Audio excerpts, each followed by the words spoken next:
Welcome back to the Virtual Compound. This month we're discussing the impact of military life on our children in honor of Month of the Military Child, which is celebrated in April.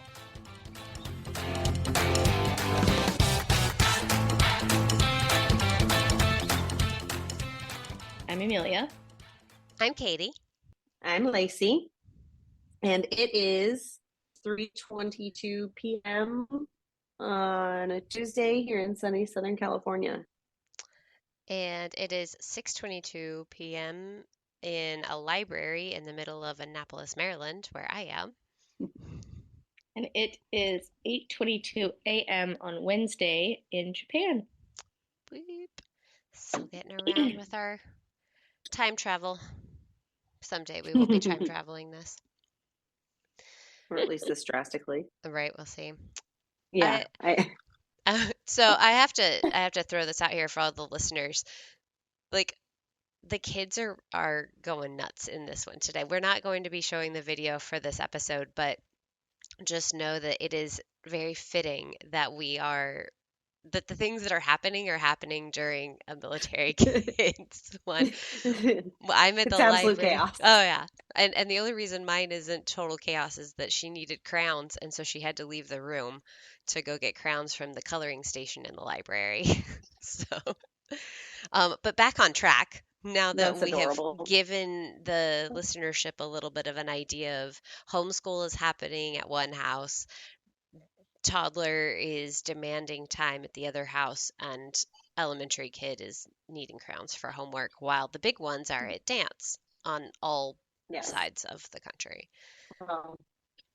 I have two at dance. I have one here doing school, and then I have a teenager getting off work. But the toddler's demanding her milk open so she can drink it like a big person, but she Right. wants to walk with it. Oh yeah, no, Yeah. I It's fine. yeah, that's all good. All is good. Talking about our kids and the lifestyle, aside from moves, which we talked about in our last episode, today we're talking about the general differences we experience between our lifestyle and the civilian counterparts. I did not grow up military. I grew up civilian. Same here, and my internet's gonna be really spotty, so we'll see how this episode goes. But I mean, making friends is what everyone kind of goes to, and people know that we have to deal with deployments, but they might not know how it impacts our kids, or what military brats have to deal with. We have a fairly strict household over here, and I kind of run everything in here. He goes and he does his job, but we're not typically intertwined with the community, I guess, because we don't live on base, and that's his job. He doesn't necessarily hang out or do things with those people on weekends, which a lot of families do, and I think that can be really helpful. But we get into a rhythm, and we have our roles and our goals, and I mean that's kind of how we persevere and go through things. But I think that like our day-to-day lives are pretty similar to our civilian counterparts. But I mean, switching schools I think is a really big issue. Definitely one of the hardest parts for Zoe. Not the school itself, and I know that like homeschool can help with that. It's not the schools itself. I think that it's all of the friends and just the general change that comes with switching schools that makes it really difficult for her. Hey Josh. Hey Clara. Hi. Oh, you guys are adorable. Doing okay? Fractions kicking your butt? No, Claire and I are fighting a pretty big head cold. Oh. Yeah. That's So I fun. feel like I kind of just got trapped. over that. Okay. Boo. I guess Amelia, you haven't had to move the small ones, even homeschool district like co-ops yet. Not yet. I have not had to move schools I haven't had to move anything yet because when we moved to Japan, Josh was in like preschool, so that didn't really affect anything. Right. Like moving, we've been really lucky because moving affected the kids because they realized they were like further away from their family and they weren't going to see our families as much. And Josh knew he was moving away from his friends, but he knew what he didn't know. And it's actually like now, I guess this season that we're in, we're the ones that are staying and the other people are going. Right. So they're like Yeah. the not left behind, but like they watch their friends leave instead of being the person that leaves. Yeah. And that's hard. But yeah, hmm school wise, we've been super lucky to be in the same place, and we'll be in the same place for 6 years, and that's like super wild. But we don't have plans to put the kids in public school right now Right. or private school or any school. So when we do move and change co-ops, that'll be interesting to see like what that's like because we've literally been in the same co-op since we started homeschool. Yeah, that's one of Yeah. the things that I know some of the kids have answered, and we'll have questions that we asked our kids after we're kind of done talking with this for a little bit, and you'll get to hear their raw responses. But some of them brought up the schools and what it is about changing schools that's difficulty. I know Charlotte, she touches on that specifically. I know that for some of them it's not the school itself or not the physical moving of school to school that's the problem. It's other parts of it that are the problem. My But kids, so my kids have been homeschooled or done school in Japan. Emma had a very brief, like 3 months of kindergarten in Virginia, and I was very disappointed with the teacher. I walked in and it looked like an institution. It was white, it was stark, it was not what a kindergarten room should be, like happy and colorful. So I was really disappointed. So when we moved to Okinawa and we found out that we would be on McTee and she'd be going to Bechtel, the little school there, I was I was excited to get her in there. She was excited to be there, but the teacher that was there was another military spouse. She was phenomenal. Like the military spouses that are teachers that we had there were the greatest teachers my kids have ever had. Yeah. And myself included, like they're far superior and just incredible people. And then we came here and we homeschooled. So going back, we decided to put them in school there, and it ended up being a really big blessing in a number of ways. But it made them appreciate homeschool, and it helped them tie into the community there. I mean, they had church and they had other things, but it really helped them just kind of assimilate better. Only because doing homeschool and co-op like Amelia's, it would have been the same one that we did, and those groups are really great. But having like assimilating to the culture and the community is really, I think, what sets us up for success when we do move duty station to duty station every 3 to 4 years, because we kind of have to jump all in. And I don't know if it was in any of the questions I asked my kids. She said that moving all the time, it has taught them how to deal with things and kind of how to just jump right in and start figuring things out sooner and not taking their time. Yeah, and I think So, that my kids, for the most part, handled stuff that way. This move in particular, Zoe actually had a hard time doing just that. She went through the motions, like she got into the school and she got into dance and she started those things, but she really was just going through the motions and being a body in the room rather than fully engaging with potential new friends and enjoying what she was doing to the fullest. And she recognized that. It took her a long time to recognize that. And she only just now started like wanting and pushing herself to try to hang out outside of classroom or outside of the dance room or whatever. And that's been a yeah. bit more of a struggle in this move. And I'm not sure if it's because we were in New Jersey for such a short amount of time. And so she still has that mindset of, well, we're getting ready to leave, but we're not getting ready to leave. Yeah. Or if it's that she just didn't want to start over.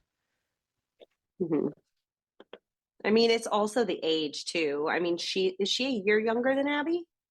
Yeah. She's So, around-ish Abby's age, but she is younger. yeah. I think it's the age too, because Emma kind of did that the year before we moved to Japan. Emma was kind of, and that's the thing, like our kids don't love moving, but at the same time, they have like that nomadic soul that they're like, they get that itch, like, okay, is it time to move yet? Like, I'm ready for the next adventure. and she kind of got that and didn't necessarily want to like assimilate and integrate around peers that she'd been around for 3 or 4 years. And so Abby isn't necessarily, I mean, you guys know her. You guys know Abby and what she does around people. Like she's just the introvert, and she'll be goofy when she wants to around who she wants to. But I think that this lifestyle kind of affords them to like move and start over and start afresh, especially in Emma's case, who, was completely different when we got to Japan versus leaving and getting here. So Yeah, and like Amelia was saying a little bit ago, with being the one who's left behind, I remember that first summer and through Christmas of us in Okinawa. Those were the hardest on Zoe because that was the first time she was being left behind, because we had lived in North Carolina when she was really little, and then we moved to Maryland, and she went to a civilian school, the same one that we're back in that school district now. She went there. There were no other military kids, so she was the one who was leaving. And then when we went to Quantico, we were there for 1 year, and her best friend was there already there with her, like moved there with us. But then they went to Japan with us, so she didn't leave anybody. She was leaving family, but she was leaving family who was in a different state, and she only saw twice a year anyway. So it was hard, but it wasn't that hard. In Japan, though, that first PCS and the off-season PCSers, that was the hardest that she has ever had to like so far deal with it, because it was the first time she was left behind, and that was extremely difficult for her to handle. So I can feel for you, Amelia, as you're looking for that next level now.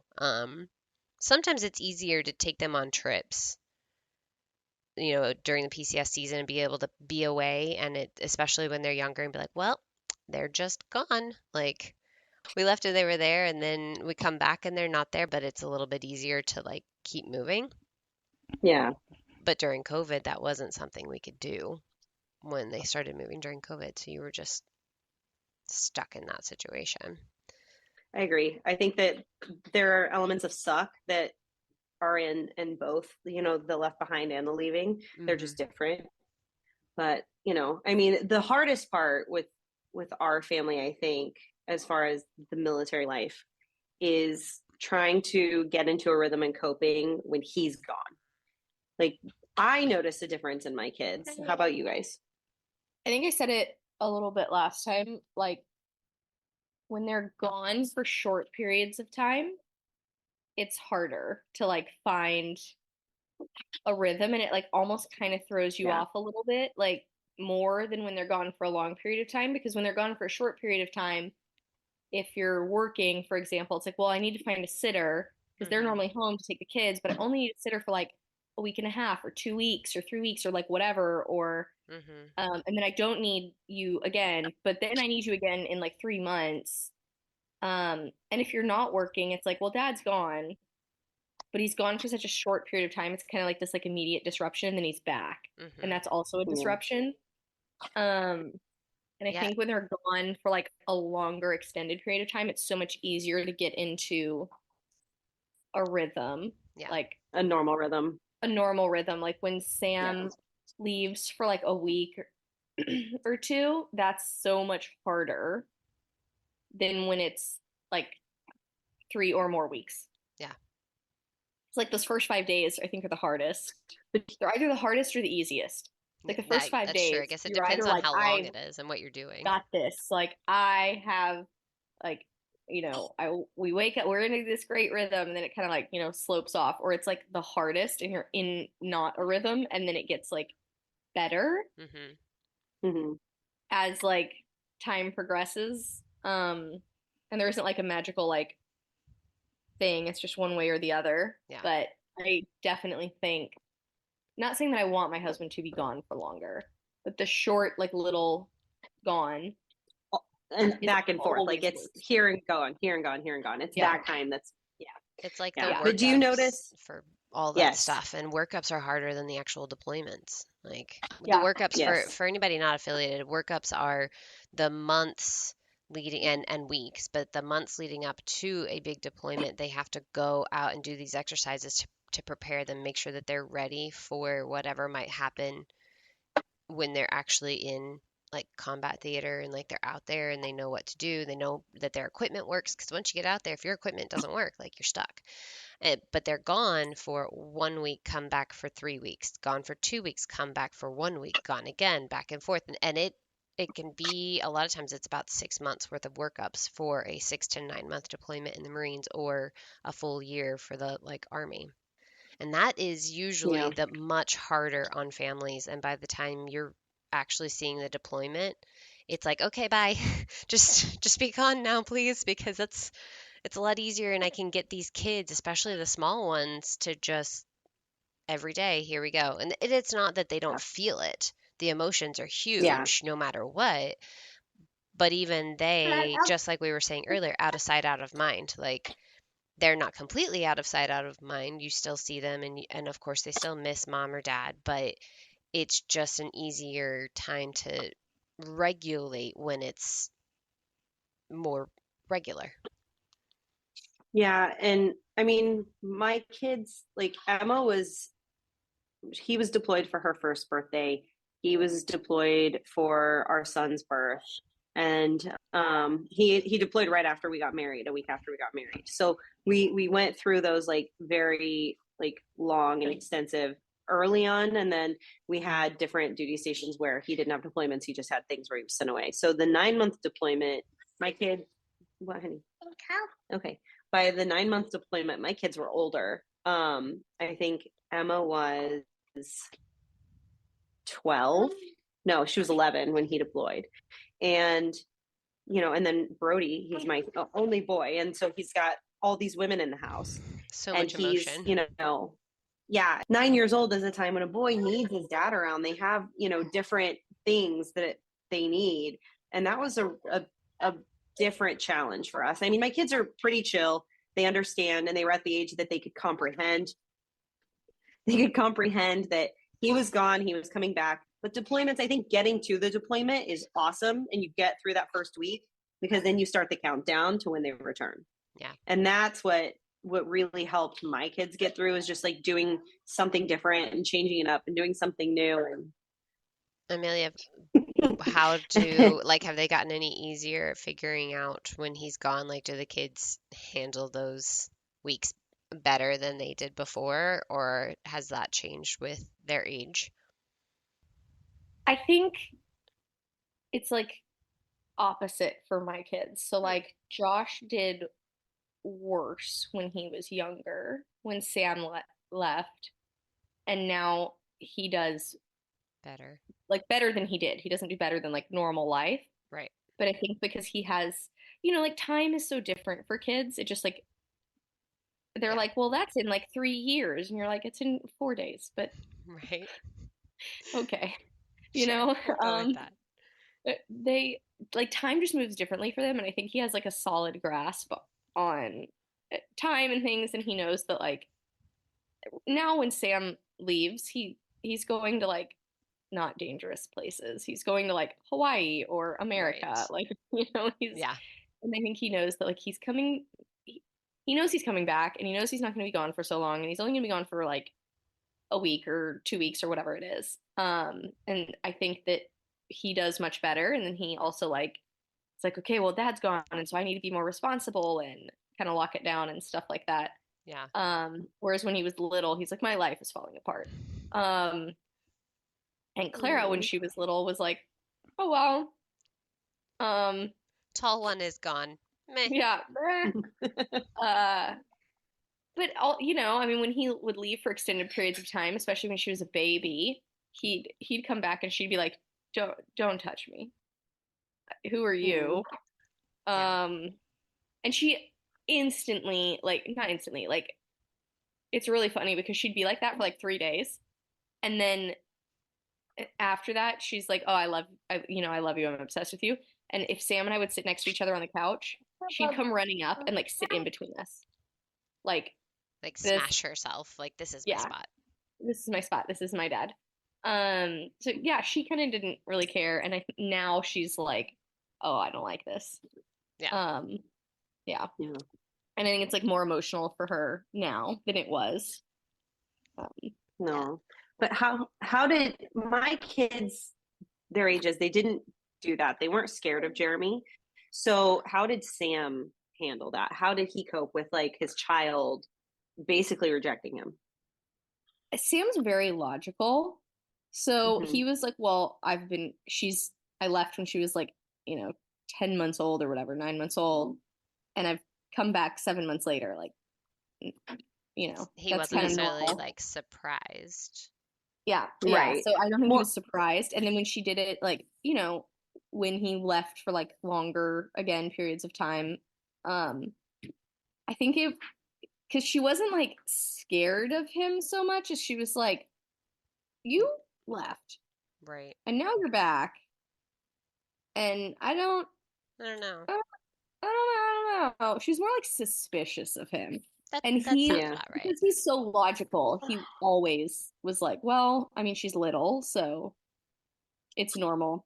Um, and I'm sure it like hurt his feelings on like some level, but for the most part, he was like, it's to be Yeah. expected, and so he just like, continued to do all the Yeah. same things. Yeah. Yeah. I mean, they do warn us about that. That is something that we are all told to expect. And that is a very logical, like, you have to be logical, but it's your child. Like, sometimes it's impossible to be logical. Like, Yeah. we all know that. We've had our mama bear moments. Like, Emotions. we've dealt with it. Yeah. Emotions aren't logical. So Like that's good, though. they're a literal reaction of your body that often happens long before your brain ever kicks in. And that's the same Yeah. with the kids though. They the stranger danger, unfortunately for some, that is what happens. They come back from a deployment and their children see them as stranger danger because they don't know who they are, and it can take a long time. Thankfully for Sam it wasn't all that long for him and Clara, but there are some kids who it takes a very long time before their Yeah. kids are comfortable being around them, and that's at no fault of parents. That's just nature. But I'm very grateful that we're in the process of retirement. But one thing that happened with the deployment when our son was born, it was that they set up a video conference because like Skype and camera video chats had like just started kind of happening, and they set up a video chat for families in 2008. So we were able to have that. And I think that social media, but particularly FaceTime and video calls, has been a huge blessing in our lifestyle and helped us cope with deployments and all the things, even with like the kids talking to their friends. I mean, obviously we talk about Clara and Lexi all the time, Yes. FaceTiming, and I think that that's a really wonderful thing.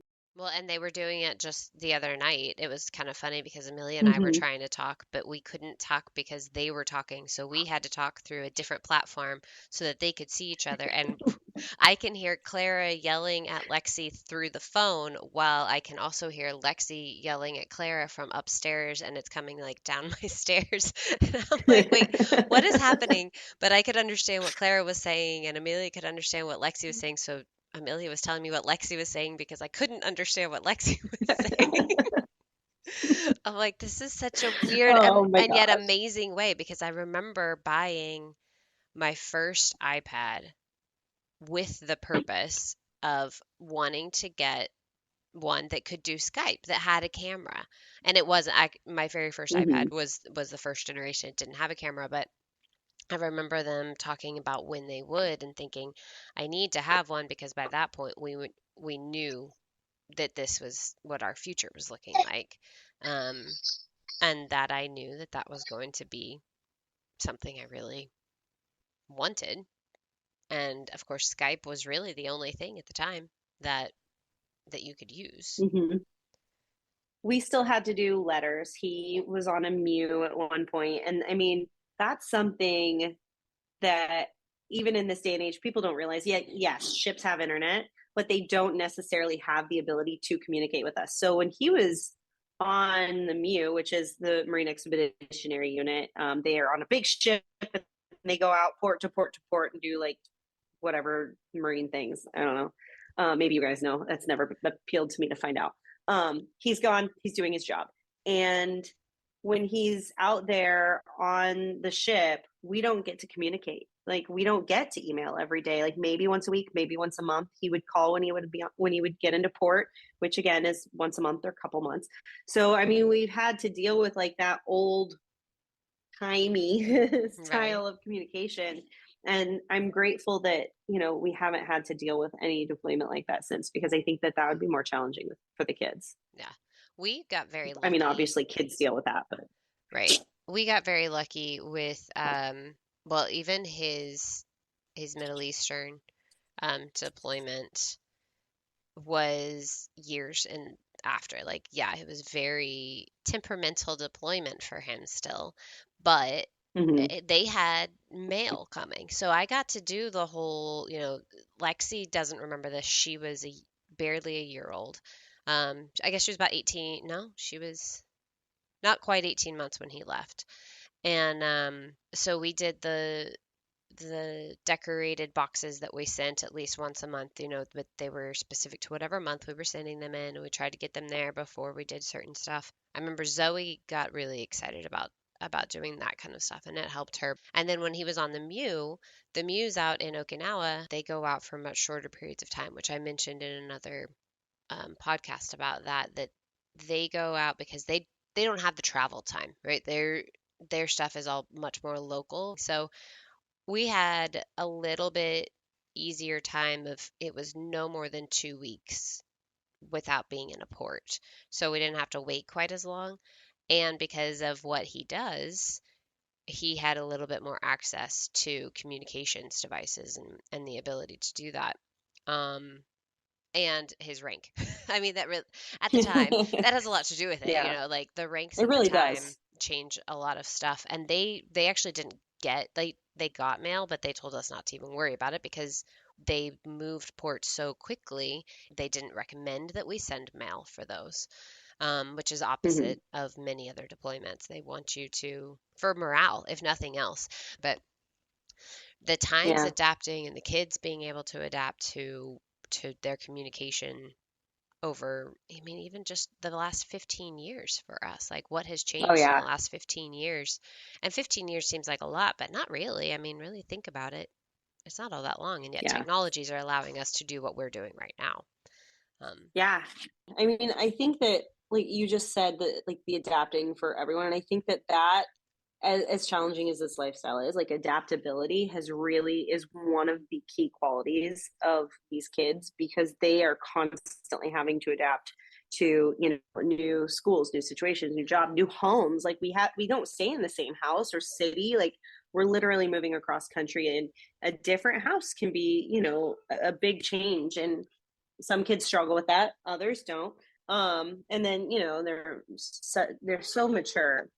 But one thing I have to say is that with all of, like, nothing is ever perfect, and nothing makes it easier when one of your parents, or even, I mean, there are service members who both get deployed, dual service members that they get deployed at the same time, and other family has to watch their kids. So there's nothing that makes having your parent gone easier.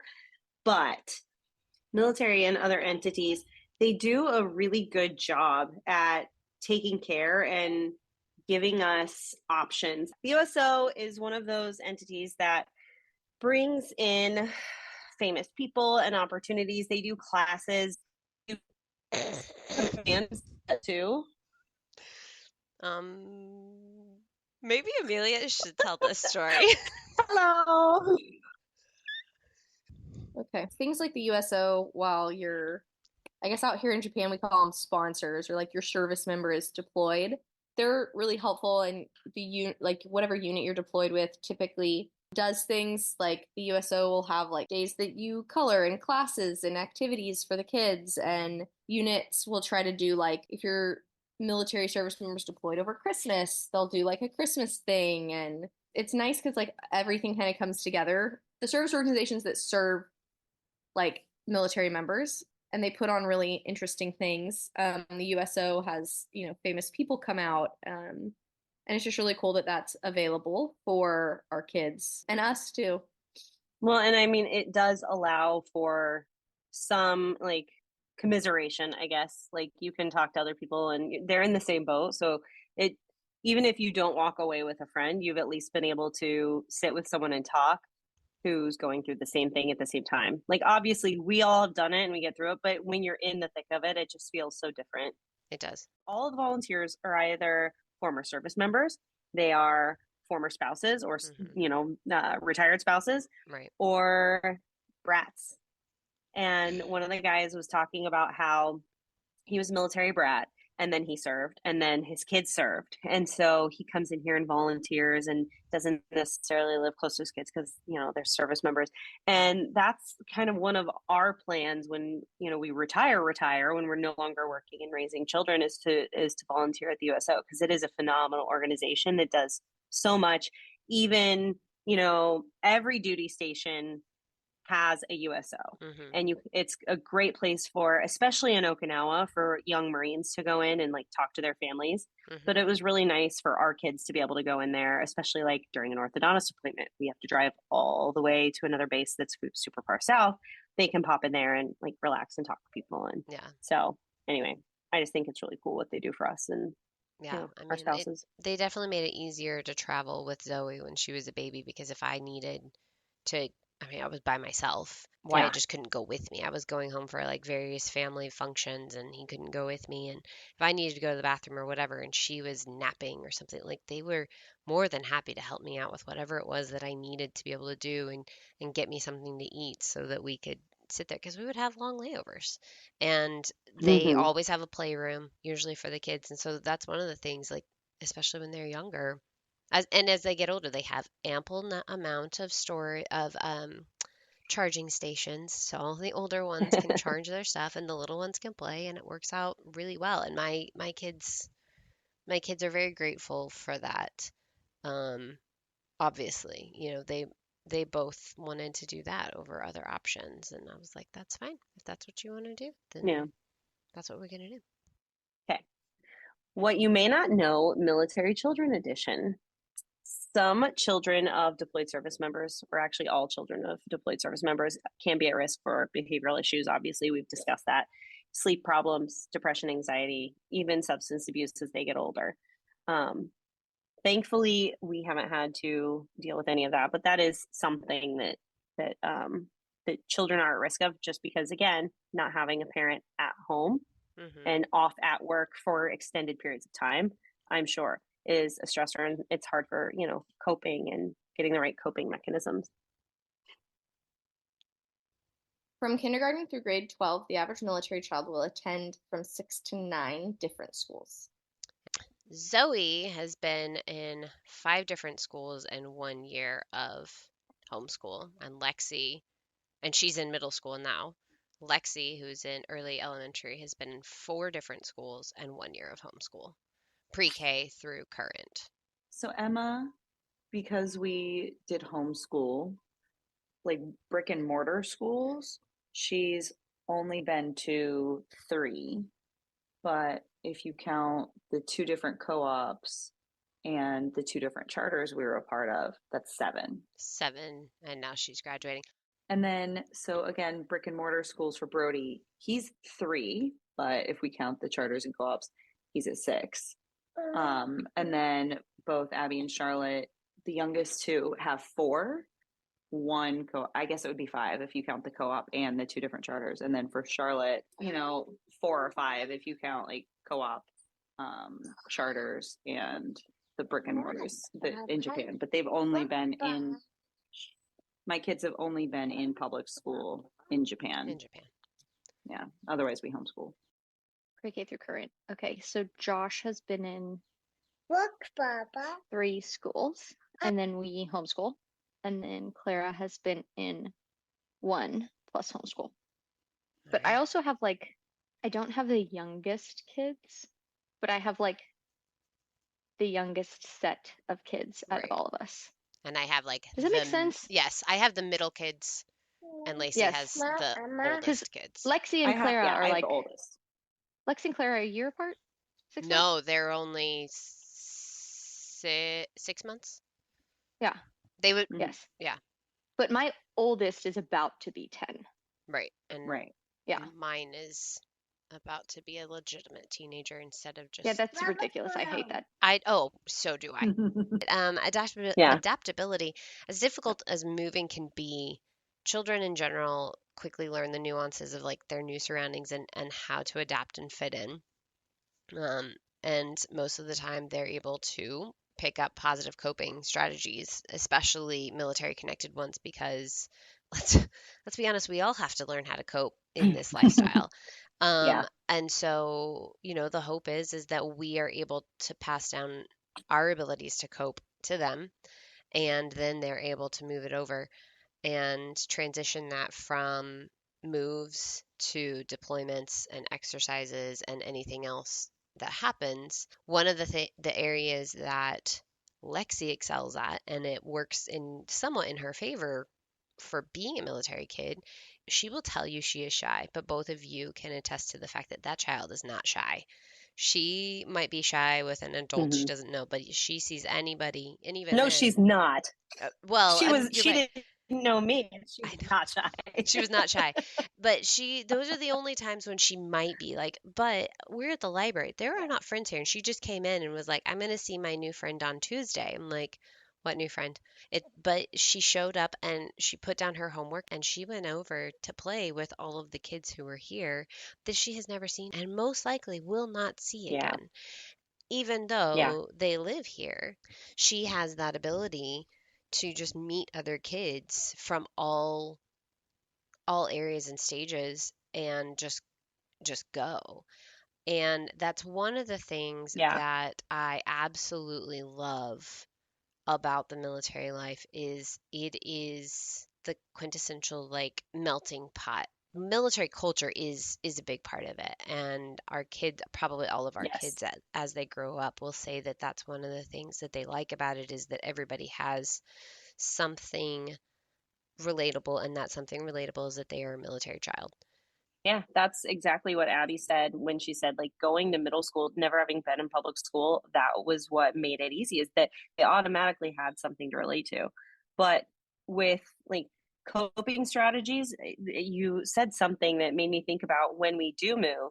Like, we don't get time really with our service member before they start work. Like, we get to where we're moving, and work starts pretty much right away. They can take some leave and whatever, and it just depends on where they're arriving to, but it's pretty much sink or swim, find your house, get settled, and everyone just kind of has to jump into life and get going. And you don't really get any time to take a breather and make a plan. You have to do without thinking. Yeah. So I think that's part of it. And perhaps like Lexi's thing, Charlotte does the same thing. So I don't know if that's like a youngest child thing. I'm not like that. I'm the youngest, but there's, big gap and I'm whatever. Well, and But we grew up civilian. Like, your story reminded me when that's true too. When we were at the beach like 8 years ago. So Abby was little and she was like, I met a friend today. We're going to have a sleepover. And we're like, oh, really? What's her name? We're on base, so that they're military children. And she was like, I don't know, but we could probably, she said she lives in like a white house. And so we asked another question. She's like, dang it. I didn't ask like where which street it is, or maybe she said I didn't ask what color her house is. It was just the cutest thing. I do wonder like what they would be like had we not stayed in and we had got out when she was a baby. And it is a we thing. It's him, but it's a family decision when it comes, down to it later. But we wouldn't trade this for anything. It's taken us to all corners of earth, and we're very grateful for this lifestyle, and our kids are grateful for it too. Like, they really appreciate the military culture and lifestyle, and the people that they get to share the title of military brat with. That's something really, really special to them. yeah, I agree. Amelia, do you have anything to add? No.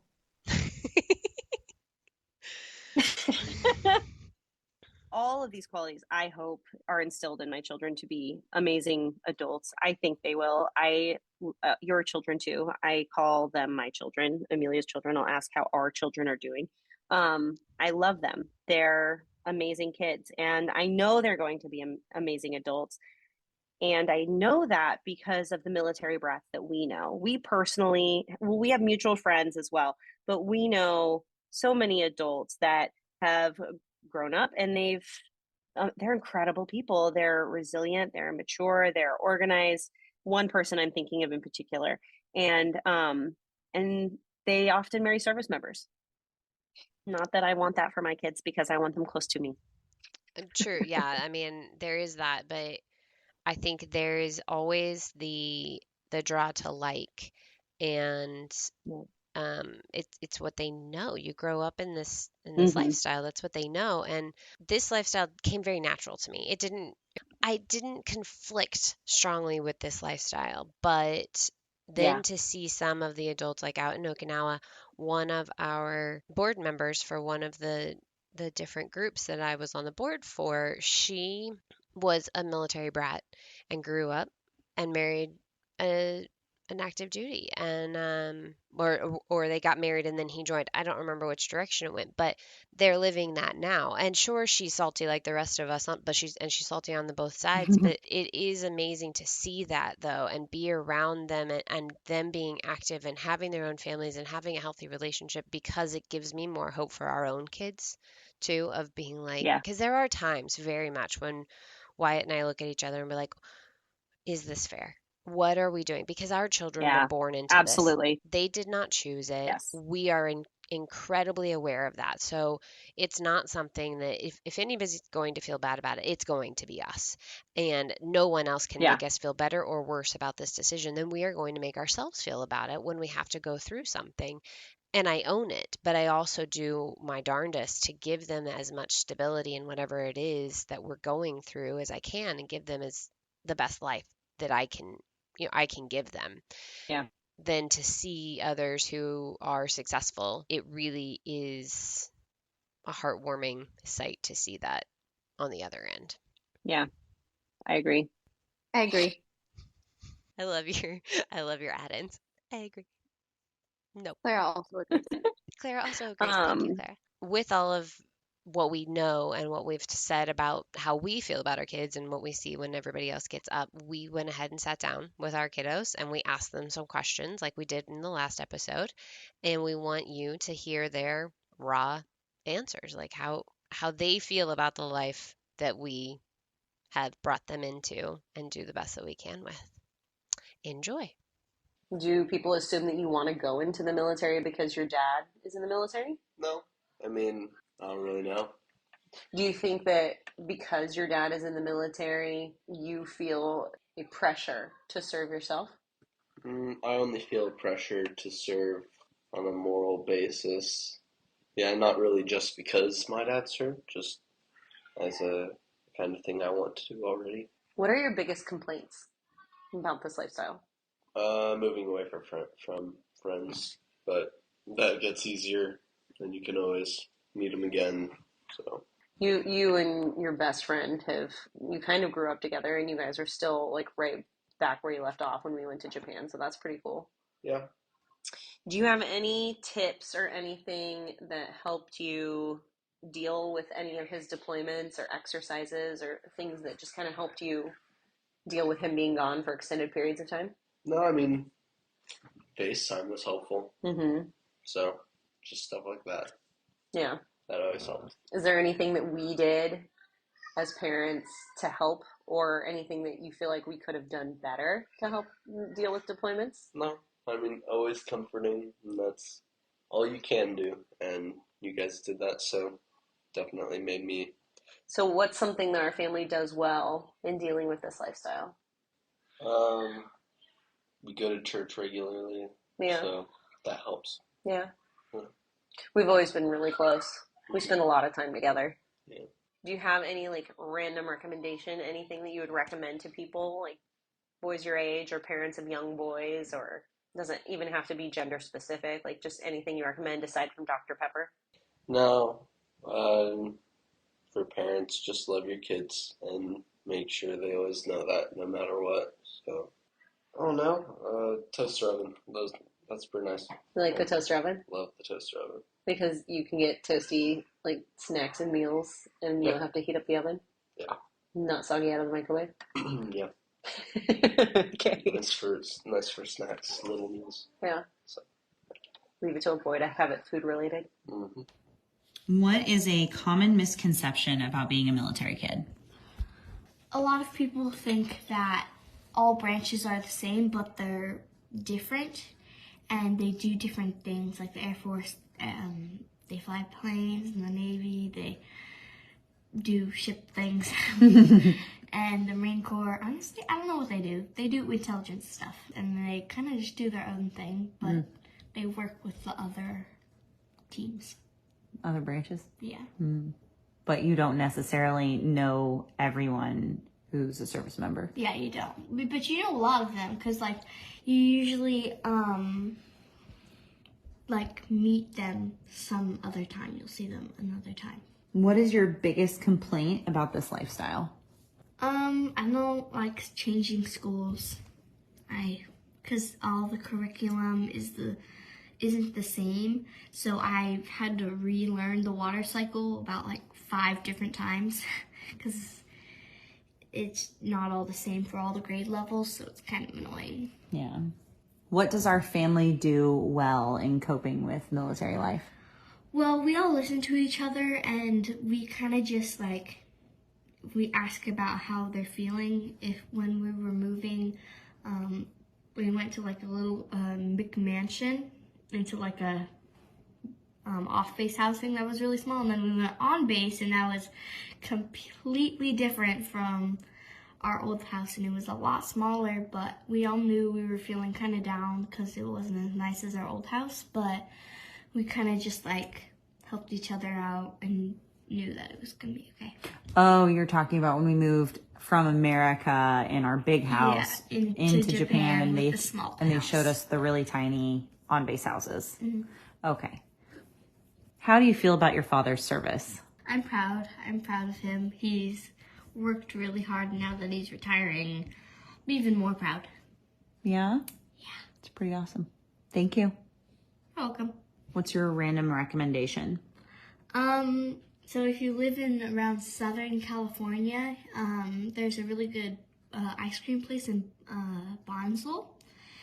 And they do boba, ice cream, smoothies, acai bowls. They do everything, banana splits. And it's called Rain Freeze. It's really good.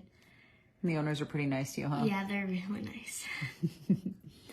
Next week, we'll be talking to an amazing entrepreneur for Month of the Military Child. Her name is Hadley, and she is 10 years old. She started her own business. She's incredibly talented, and her designs and stickers and all of the things that she's creating can be found at her Etsy shop, Blue Elephant by Hadley, but she's also on Instagram under the same name, Blue Elephant by Hadley. And if you're in the Hawaii area, there's a craft show coming up that you should definitely check out, and go check out her website and all of her things. Yes, I am so excited about it. I'm so excited. Yeah, she's super cute. We hope you liked today's episode, going over all of our military children and our thoughts on their lifestyle. We appreciate your listening through the month of April. If you're looking for more content, please visit Instagram, the Virtual Compound Podcast. No, this is what this. I feel like I should just leave this whole thing in. They do crap for us, okay? Like, holy crap. They do stuff and it's great. Oops. Military children. I need to redo that. What you may not know, okay. First it's the internet, now it's me.